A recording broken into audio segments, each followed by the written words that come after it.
Hello, this is a review of the 39th game in the KataGo self-play series put together by Maharani. I will put a link to all the games in the description for more info on how these games are, under which conditions they are played and so on. And I chose this game because it's, well, it was the latest one when I checked the thread, and it was sort of exciting.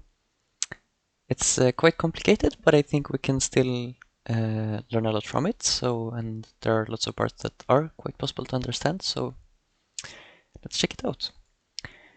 We have a cross Fuseki, and black finishes off with a large knight's enclosure. Then we have a normal approach and a little bit interesting pincer. These are a little bit less usual nowadays. We most commonly just back off, but in this position KataGo thinks that pincering is just as good. And we get into this Joseki here. And this is where the fun starts, because black tries to get this forcing move against the corner. If white just responds for the corner, which is completely fine, then black will get some sort of pincer, and we have quite a peaceful result. There's some argue with this cut for later on, but with this forcing move, black has strengthened this group a bit, and yeah, this result is playable for both. But white wants to resist, to not just passively respond here, but instead tries to say that, okay, I can help my stone on the outside, I won't let you attack me here, and I'll be able to handle my group when you jump in here. So this looks quite scary, but white has this funny looking move here, which is, well, if black blocks like this, then it's very easy for the white group to settle, so black is sort of forced to defend like this to be able to Hana here. And it sort of looks at first glance like white wouldn't be able to live locally, but actually white could probably live locally with this move. Black can't really go in for the kill at this point with all the RG of the cut and the clamp here and so on. So it's more the fact that if white were try to live locally, it's a bit slow and black is very strong on the outside. So white would really like at this point to be able to play this clamp. But the problem is that when white clamps here, it's going to start a ko, because black will Atari and white has to block like this. And right now, white doesn't really have a big enough ko threat. This is not big enough. Black will just ignore, and this result is a bit good for black, I think. So the best white can do here is push out like this, and I think this was actually seemed to be fine for both also. But I find it's slightly uninteresting for white, given that so right now, like, this black group can probably move out somehow in this area, and then later on black also has the option of still connecting up in the corner. So I think this sort of sequence had been played in pro games before. It's quite a yeah, this idea of having to play this local, using this local ko threat is not anything new, but KataGo in this game instead tries to, before starting the ko, trying to set up a bigger ko in preparation, bigger ko threat in preparation.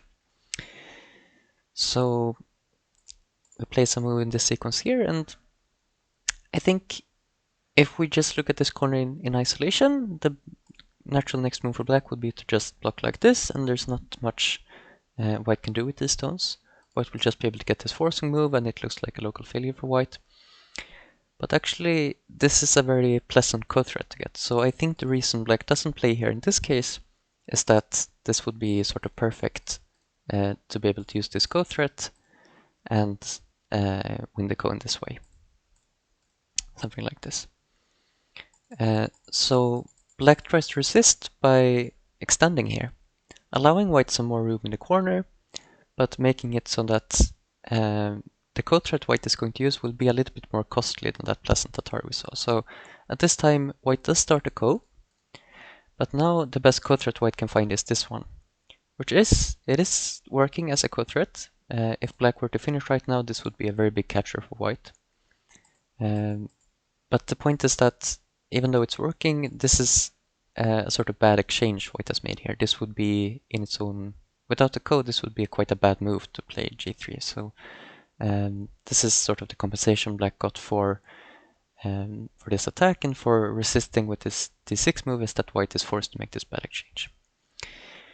And the best code threat black can come up with is attacking this group.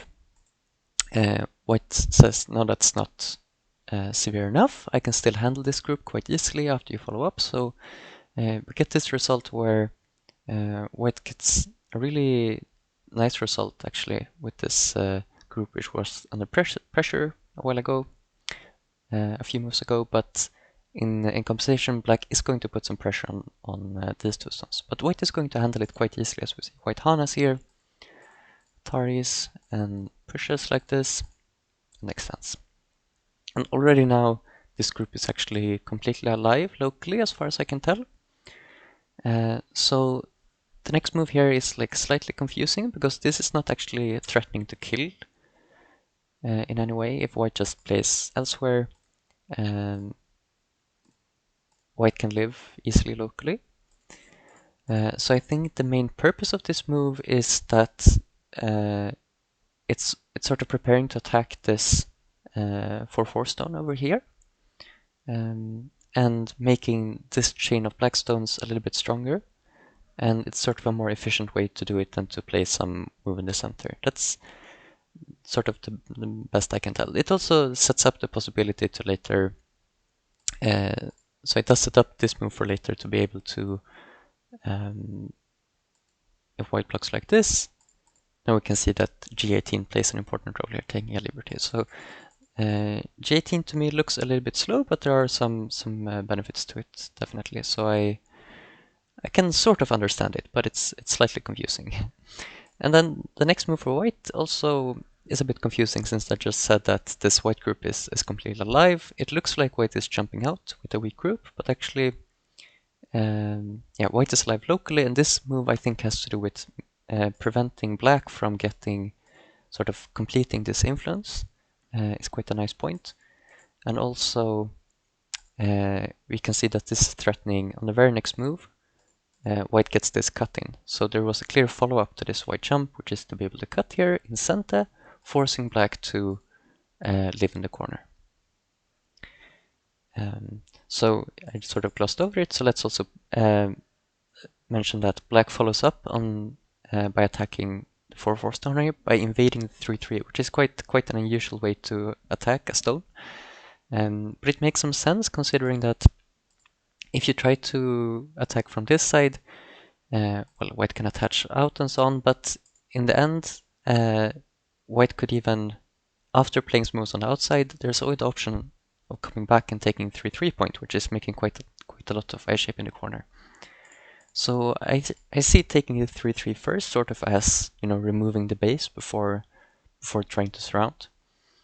At least, yeah, that's my interpretation of it. It can also have to do with the fact that white still has the option of pulling out this cutting stone potentially. So yeah, there are a lot of factors. After black plays these moves, black is also completely alive with this group locally, even if white were to play here. After black plays some moves threatening to come out, black can always come back to live something like this. So there's never any danger of dying for black. So at this time, both sides just leave this. And if I were white in this position, I would probably want to play on the left to sort of indirectly help this 4/4 stone, which is starting to look quite weak. But white first, not this directly, but first this forcing move, and here, white first helps the lower left corner. So white made some questionable exchange here earlier, but white is still able to live quite easily in this corner. Even if black were to block here, this corner is close enough to alive. It's not 100% alive, but close enough for practical purposes. So we'll just treat this as alive. And white got this big point, but then black gets to continue the attack in the upper left. And once again, white Tanukis follows up here, which is actually now is strengthening this group, but it's also putting some pressure on black here. If white can activate these stones on the outside, black is going to have some weakness with these stones. So we might expect black to play here right away, but no, black wants to punish white for not helping this stone, so black is further solidifying this whole area. And by now, black has played sort of 4 times in this corner after white played once. If you count like black taking this turn here, and then a 3-3, and then here, and then here, and still this white stone is going to live later on. So that's quite funny. But right now, white is first going to help this cutting stone. Because like I said, this move from before was sort of preparing to put some pressure on this black group. And I find the shape that KataGo comes out with here quite interesting. This is not a shape I would think of, jumping away with a knight's move like this. But it makes a lot of sense if you think of it as making Miai of these 2 points. So like if black pushes here, white makes a very nice shape and presses black down on the left. And if black comes from this side, then later on white can push here and make a nice shape. So in the game, black plays here directly to take away the shape point. And then later on, white is going to play g5, but not right away. First, white attaches up here. So there is going to be quite a bit of switching back and forth here between sort of the upper left area and this lower area. I'm not sure how much of it is like necessary to do in the specific order and how much is just KataGo not really caring which order it does it in. But white does have to be a little bit careful because white is sort of creating 2 weak groups at the same time. So there's definitely some danger here for white to avoid giving black like an effective splitting attack. White wants to keep this bottom group quite strong to be able to effectively use the RG in the upper left as well. So there's going to be some switching back and forth. So when white attaches here, it would be quite natural to try to close the white in with this shape. But this will allow some move like this. And we could get, for instance, something like this shape. Looks like it's going to be quite flexible for white, and I think white will be able to handle this somehow, at least get some ko. So black instead tries to give as few forcing moves as possible. Just connect solidly here, keep the liberty strong, remove any possibility to play some more attachments here. And then white comes out with this stone, trying to activate a little bit of the RG here. Black tries to keep them separated. And at this timing, white plays some of the more forcing moves here. So we see that although white is helping this weak group, it's also putting pressure on black's weak group. So that's why white can sort of get away with these moves in center before coming back and continuing in the upper left. This is an interesting point where, for me, definitely my first instinct would be to cut here, just based on like the shape. And this is also KataGo's first instinct, but after thinking about it for a few thousand playouts, it decides that no, it's better to just extend here. Cutting like this would also be playable. It's only a little bit worse, but now white would give up this big corner completely and just get compensation in terms of a stronger position on the outside. So for me, this looks a bit harder to play than what happened in the game.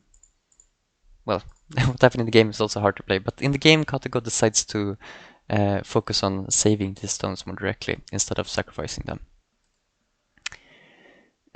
So we have this, and then KataGo, white KataGo decides to play some forcing moves in the corner, threatening to make some ice here. If black were to just Hane here, this would allow a move like this, which is again sort of a flexible shape. If black plays from this side, white gets this pleasant Hane, and from this side, white can block with this ko sort of shape, and eventually black will be forced to connect. So this is an annoying shape to, if you're the side attacking, then it's very hard to keep this from making ice. So to prevent that, black gets this peeping first. Now this makes it quite clear that white will not be making any ice in this area right now. And then white switches to to this side again. Again, black is a bit weak here, so black feels inclined to add a move. And at this point, white just makes one forcing move and then take this big territorial point here. And At this point, black is not going to keep helping this group. I think this is strong enough after getting this exchange. And black is instead going to launch the attack on this group more seriously. Because we can see that although white has a lot of stones here now, there's not really any clear eyes. So black starts with this move, which might look like it's a bit far from this group, but it's putting pressure from a distance, sort of. And in the future, black is going to try to make use of a peep towards this cutting point here. So we'll set that quite soon. White jumps out here, and black makes sure to cut these two white groups. Now, white is going to make a little bit of shape here locally by pushing here once and getting this center while we can, and then get this shape point. So this starting to look like some eye shape, but actually black could remove the eyes here locally by, like, for instance, playing here. There would be no eyes locally, but this will not necessarily be sent at this point. So black would prefer to like attack it on a larger scale, try to attack the whole group rather than just cutting off the tail.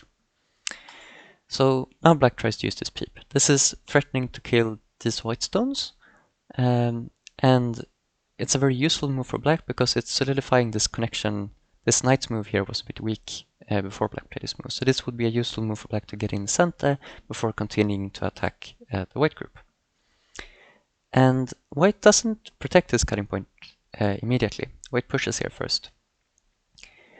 So I find this sort of thing that's interesting to ask KataGo. What would happen if black just cuts right now? And it's not a terrible move for black to cut. It's only like slightly worse than what happened in the game. But basically, KataGo thinks it's not quite worth it to just get these stones because white is going to get some very nice compensation by using this Agi. So to start with, white can play here, and it's very important for black to stay connected on the left here. If white could just jump into this point, for instance, that would really put a lot of pressure on here, remove all of the black territory. So black is going to try to stay connected. Then white can come in like this. Black tries to keep the stones dead. And now white has two Ataris here. White could Atari from this side or this side. And white is not going to choose yet. In the end, white is going to want this Atari, but first white is going to push and wedge here. And now it's good to still have this other Atari in reserve, because this makes it so that black can't Atari from below here, because this would open up like some, I'm not sure what's the most best order, but some double Atari here, which is really a terrible result for black. So at this point, black would have to back down like this. Black is actually able to connect up. This sequence could be something like this. Black is able to connect up, but white also gets to save these two stones and push black down a bit. And then, in the end, white comes back and gets to protect like this. So we see that the end result is that black did successfully kill these stones and even kept the territory here. But white got super strong in the center. What was a weak group before is now like definitely alive. And this will really connect up nicely with the influence that white has over here on this side of the board.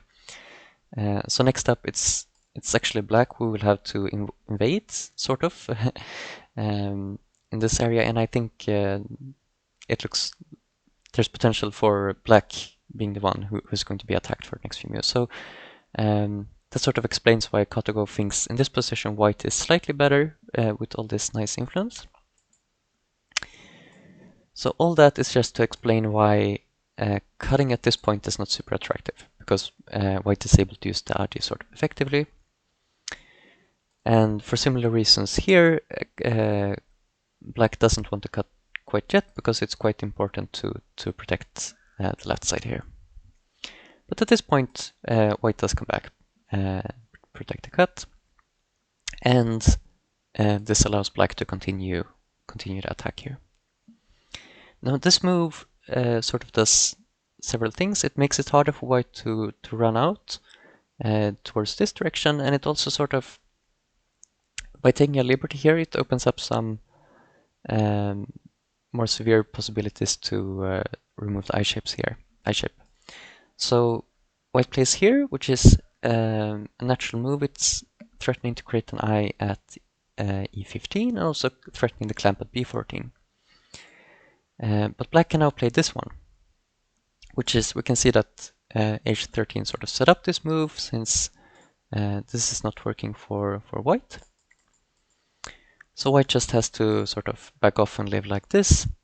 White will be able to make two eyes here. We can see like we could get something like this where white has one eye for sure and has one potential eye at a16 and one potential eye at e15.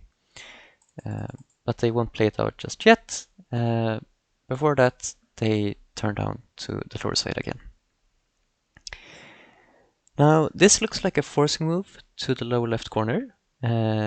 It would be quite natural for white to just protect the corner like this. But white actually plays away.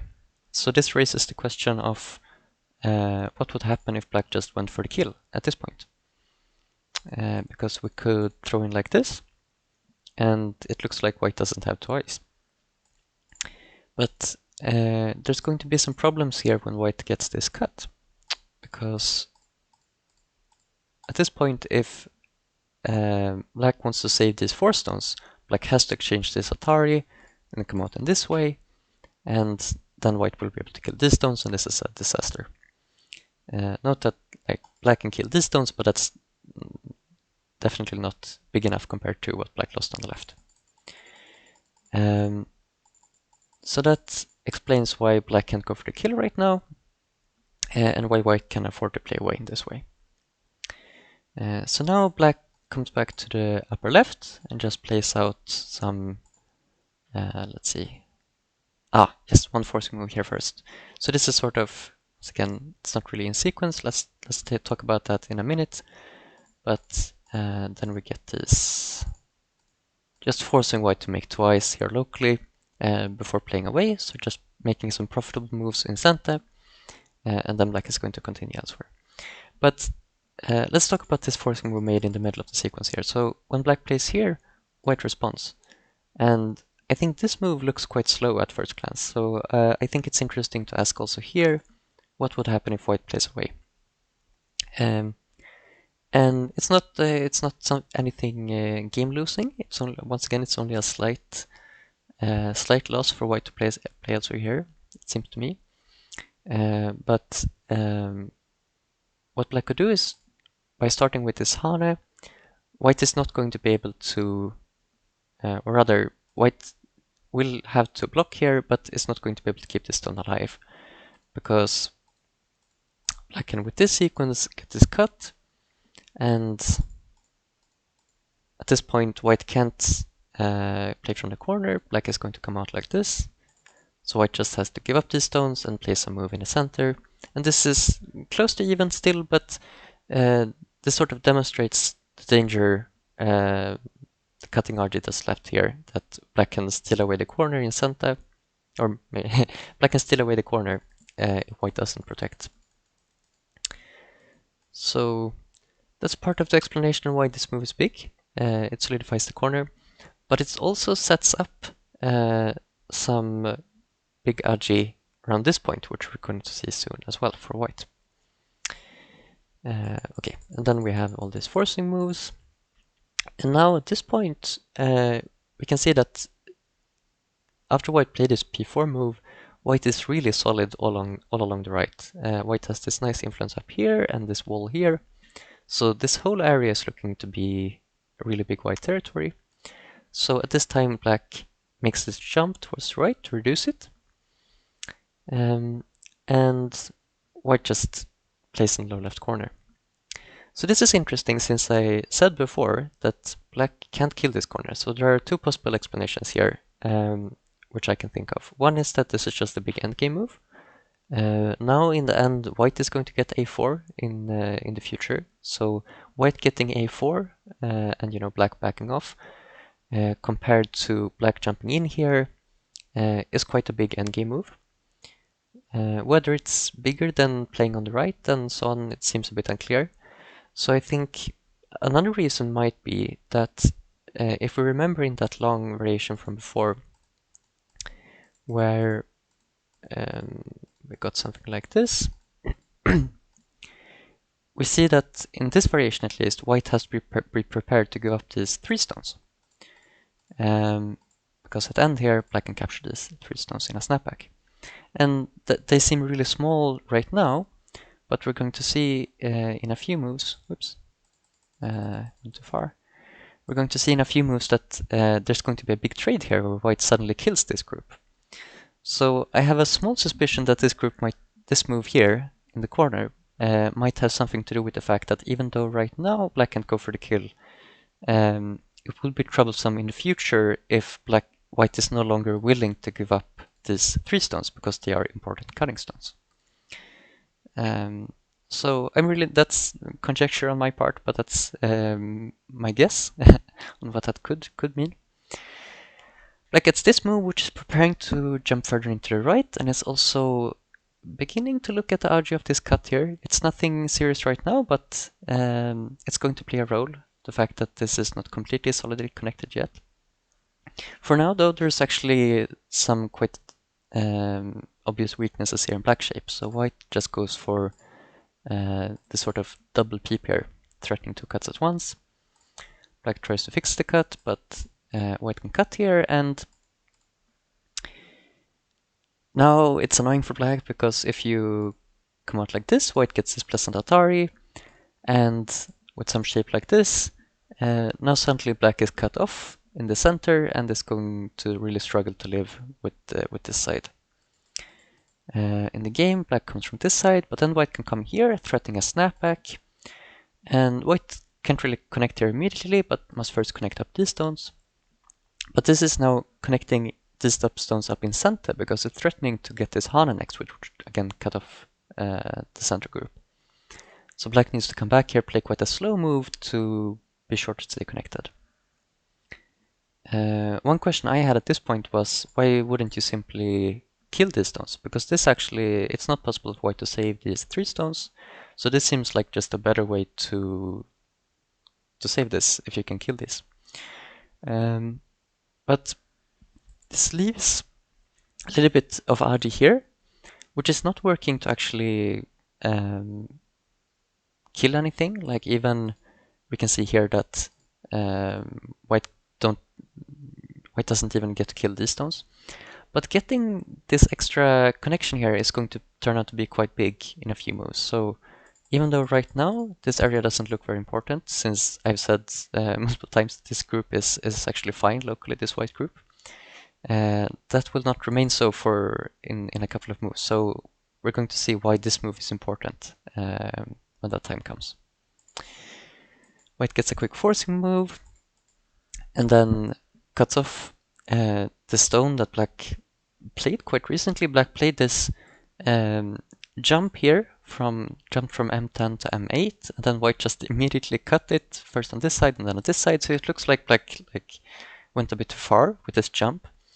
But actually, this stone is still going to come back to life in the end. So once again, quite an unexpected result. For me, at this point, it looks like this stone is completely dead. M8. Okay.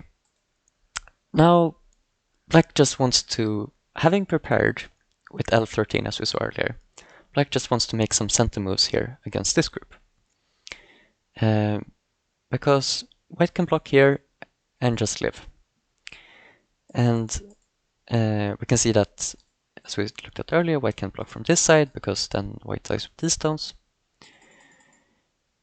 And this is sort of just a nice, I think, mostly endgame exchange then to get for black to get this in Santa. So this has to do with what I said before, that if black weren't so strong on the outside, then this wouldn't be Santa, because then if white had this option to connect out, if white already had this stone in Santa, if we like pretend that this stone is on the board, then white wouldn't be forced to live in Gotha. But the board as it stands right now, it's actually impossible for white to connect between sort of this main group here and this group right, which means that this move is threatening to kill this group. But even though it is threatening to kill it, white still tenukis. It still said, okay, that's not as important as what I'm going to do on the bottom first. So this is sort of what was set up by this P4 move earlier, and it's a really cool Tsuji here. This one is quite obviously saying that if black connects here and get this perfect connected shape like this, this would obviously be terrible for black. Black just dies over here, and this group is quite weak also. A little bit of a stronger resistance would be to Atari once first and then connect. But even then, we're going to get something along the lines of this, where we get into a Ko. And white has quite a pleasant Ko threat up here. Black can't afford to respond. Black doesn't have any big enough Ko threat, so black just connects. White didn't lose a lot here, but in return got the follow-up really nicely up here, which is, it doesn't look huge in and of itself, but the point is that instead of playing some boring Gote move to live, white has lived with this group in a really inefficient way, and it's also potentially threatening to cut this group off. So this is actually really big. So this would be good for white. Therefore, black just extends here instead, allowing white to get this cutting. And now the annoying thing is that it looks like black should just be able to capture these two stones, at least to me. It sort of feels like these stones don't have very many liberties. But if black Ataris from this side, that reduces black's own liberties, so that's not working. And Ataring from this side, also not quite working. At this point, if you extend, white is winning this capturing race. And if you can't try anything like this is just not working. So this is a collapse for black. So black actually has to start with this move. And if white were to respond in a corner, then now black would be able to do this. Because now if white plays this Hane, black can actually connect here, and this is now a good capturing race for black. Black is going to win this. So white can't afford to block in the corner, but instead reduce the liberties like this. And this is threatening, of course, like if black plays anything from this side, then white can just capture like this. So black actually has to continue into the corner. So what white has made there, white has forced black to, okay, white says to black, okay, you take my corner, I'm going to kill this whole group. And it's not super clear right now that this is actually, this group is going to die. It's a really close capturing race, and this is sort of thing that of course, it's way too complicated for me, but it also seems to be too complicated for KataGo with the low number of playouts that I can get on my computer. So I'll just trust the high playout KataGo which played the game, that this is the way they played it was correct. But in the end, what we're going to see is that white manages to make an eye inside. And with this move, is making an eye and also threatening to connect up. So at this point, black sort of gives up on this capturing race, because there's going to be, I try to understand it playing out some variations, but I'm not gonna pretend to be able to explain it. But there was some variation where if black goes for the kill now, this corner is going to become a problem, because in those variations, black might have to allow white to capture here, and then white can play another forcing move, and then this corner might not be completely alive, even though it looks like it's completely alive right now. So that's the best I can come up with for an explanation for why black now suddenly plays for the corner, and why white then feels the need to add another move for the semi. Even though it looks like the corner is completely alive, it seems like in some of these variations it will come into play, so black is forced out to corner first. And after this move, white has quite clearly won this capturing race, since white is threatening to cut here now. White has an eye, and black doesn't have any eyes. But black will still find a way to use a little bit of this RD later, as we'll see. For now, though, so we had a big trade here.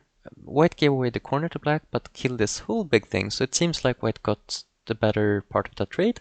But remember that to start it, white had to ignore this upper side. So now black gets to come back here and just kill this group. This is just dead.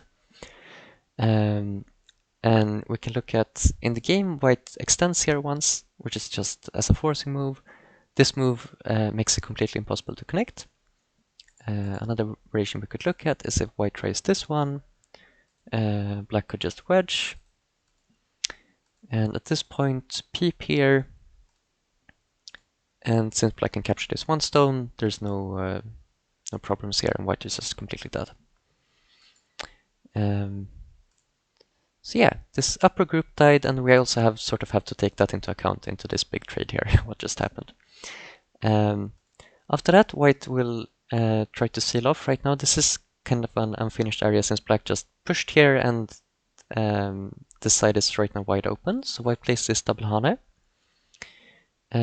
which is a natural shape in this point to play the double hane because black can't really capture like this, and something like this cut would be very annoying.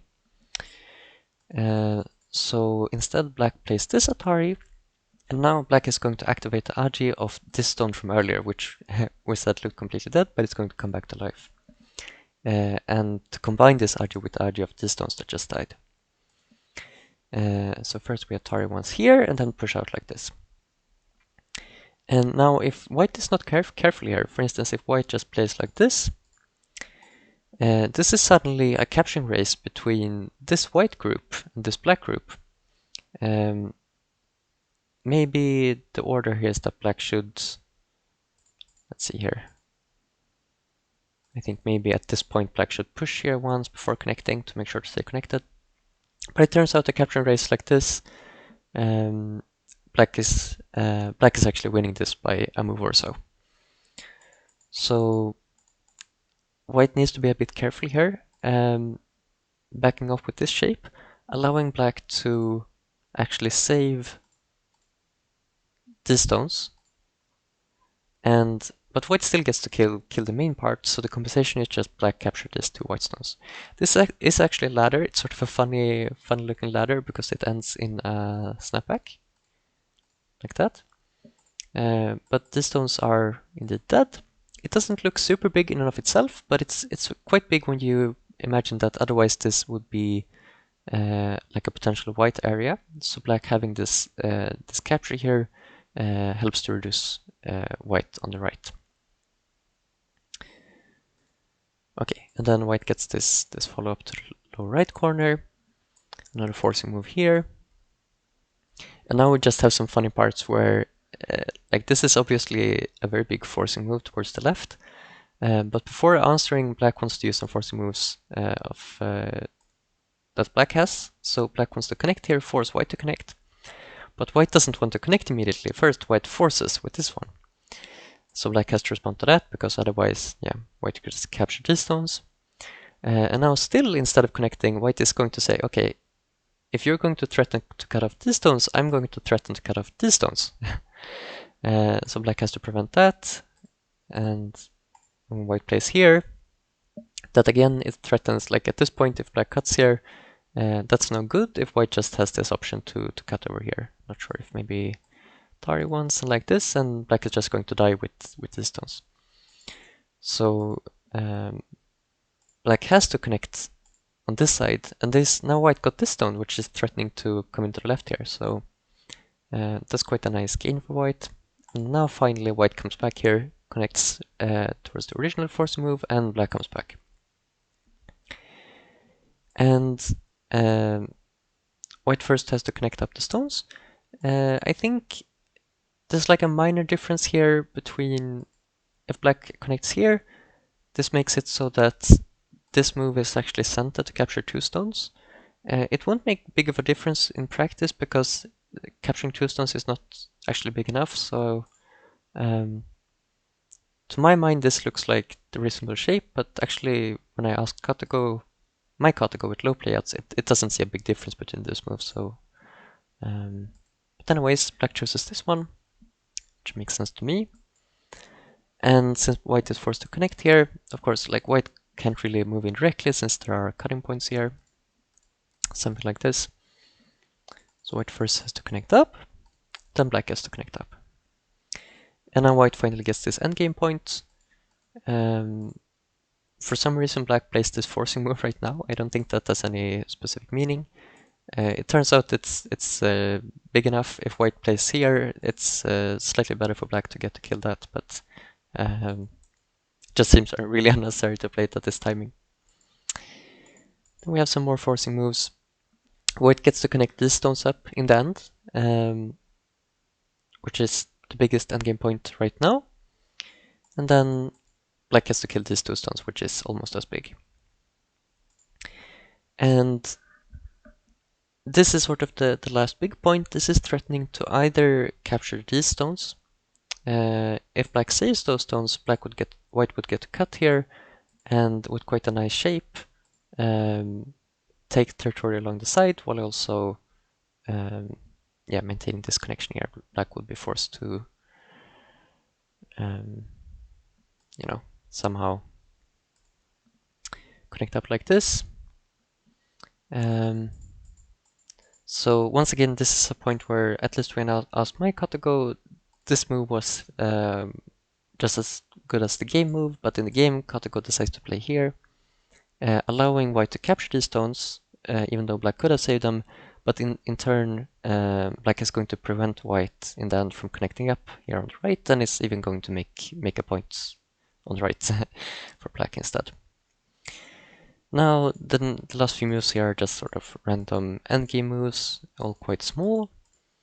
KataGo is going to do some weird stuff with some Kos, which I assume doesn't really change the result.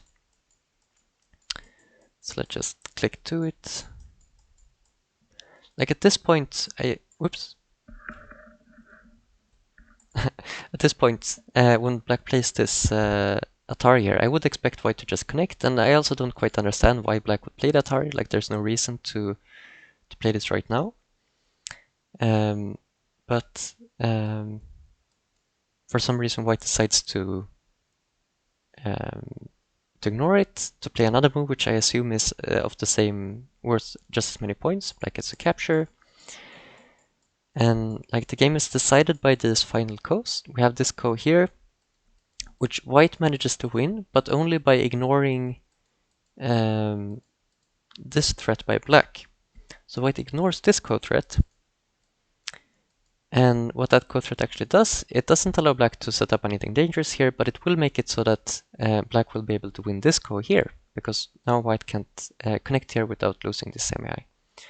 And this makes it so that black has some local ko threats sort of threatening this capturing race. So in the end, it all evens out. And the game actually ended at this point. Even though, yeah, white can continue taking the ko's, they can continue fighting this ko, but it turns out that black will be able to win this ko in the end, and it will be a draw.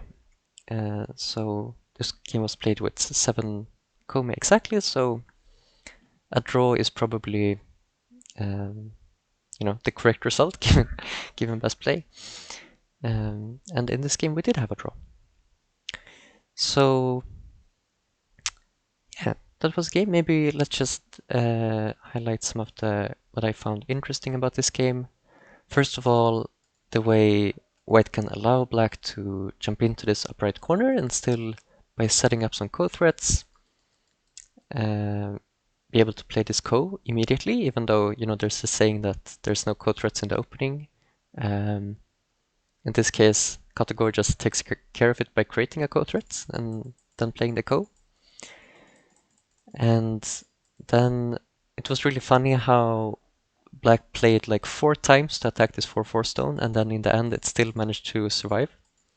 Of course, it just barely survived. It made 2 eyes.